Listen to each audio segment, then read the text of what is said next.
I had been looking forward to my company's annual summer party for weeks, not for the celebration itself, but because it was a rare chance to unwind and interact outside of work. My name is Ryan and my wife Emily joined me this year. She had a way of making events more lively, more dramatic, and usually more exhausting. But this time, I was determined to enjoy the evening without letting anyone's behavior affect me too deeply. Things started off smoothly. Colleagues mingled, music played softly in the background, and laughter filled the room. I thought Emily would keep her usual banter lighthearted, but as the night progressed, I noticed a shift. During a conversation with some of my work friends, she suddenly turned toward me, a smirk on her face, and said loudly enough for a few nearby people to hear, "Oh, Ryan, dreaming of a lake house again? Maybe one day if you ever manage to get it right." The comment stung sharper than I expected. It wasn't just the public nature of the mockery, it was the implication that everything I had worked for was somehow inadequate. For a moment I felt my stomach tighten, my pulse quicken. I could see some guests glance our way, a few with polite smiles masking curiosity, others with barely concealed amusement. Emily laughed lightly as if to punctuate the point, and then moved on to another conversation, leaving me standing there. I took a slow breath, reminding myself that anger rarely solves anything. Years of professional and personal experience had taught me that patience, observation, and timing often carried more weight than impulsive reactions. I could feel the judgment in the room, yet I refused to let it dictate my next move. My mind raced, thinking through the evening, weighing options and planning carefully.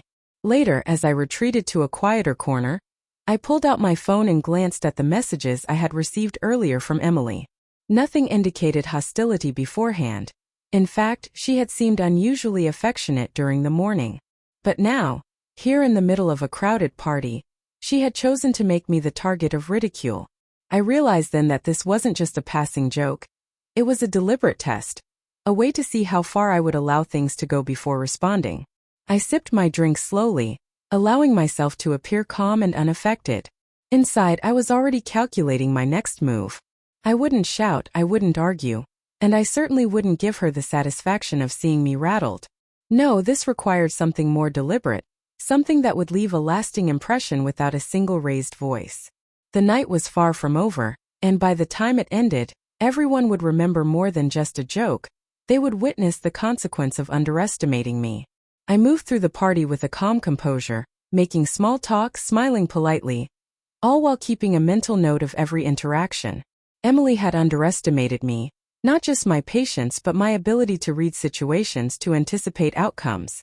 The initial embarrassment she had tried to create was already fading from the minds of the guests, but I knew that a carefully measured response would make it unforgettable.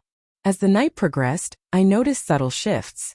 Colleagues who had glanced at us during the mockery now caught my eye with hints of curiosity, wondering silently what I would do next. Emily, oblivious to their attention, continued laughing with her friends, confident that I had no intention of retaliating. But I had been planning silently, letting her overconfidence work in my favor. When the host announced the final toast, I made my way to the center of the room, a slight smile on my face. I held my glass high and addressed the crowd, my voice calm but firm. "It's been a wonderful evening," I began, letting the initial applause settle. "I've spent the night thinking about goals, dreams, and the things that matter most to us. Some of us aim for houses, cars, recognition. But at the end of the day, it's respect and understanding that define our relationships, both personal and professional." I paused, letting my words sink in. I could see the flicker of recognition in a few faces, the subtle awareness that something significant was being said. Then I turned slightly toward Emily, maintaining eye contact, my tone unchanged. Mockery can be entertaining, yes, but it's also revealing.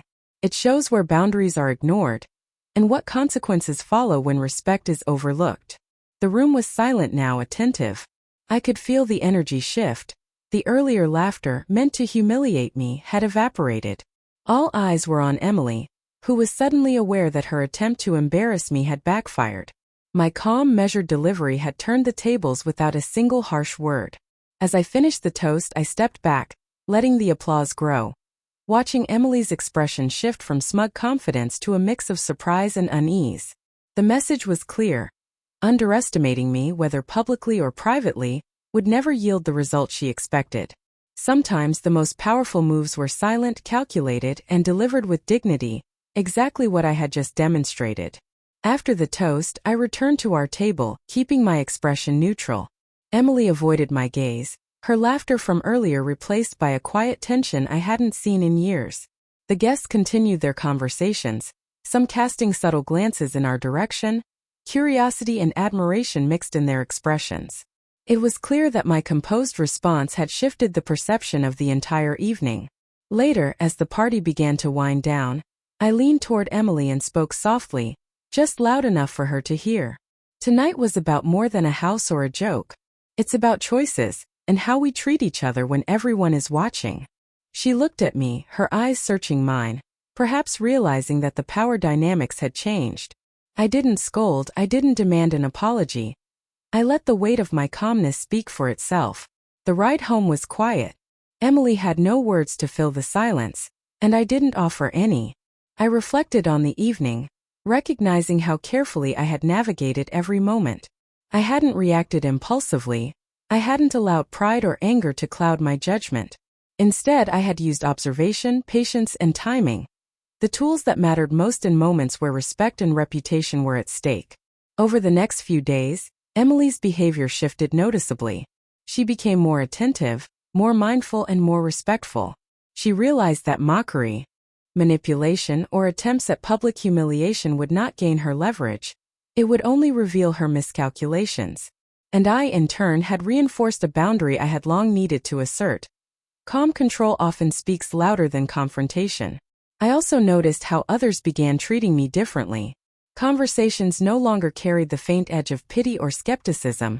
Colleagues engaged with a subtle acknowledgement of my composure. Respect once assumed had been reinforced, not by force but by dignity, consistency, and strategic presence. Looking back, I understood that evening as a lesson in subtle power. It wasn't about winning an argument, asserting dominance, or shaming someone else. It was about maintaining integrity, responding thoughtfully, and letting actions speak far louder than words. The mockery at the party had been an attempt to diminish me, but in reality, it became a moment that strengthened my sense of self and clarified the boundaries of respect in our relationship. By staying calm, measured, and deliberate, I had transformed a potentially humiliating moment into a lasting demonstration of what it means to command respect without ever raising your voice.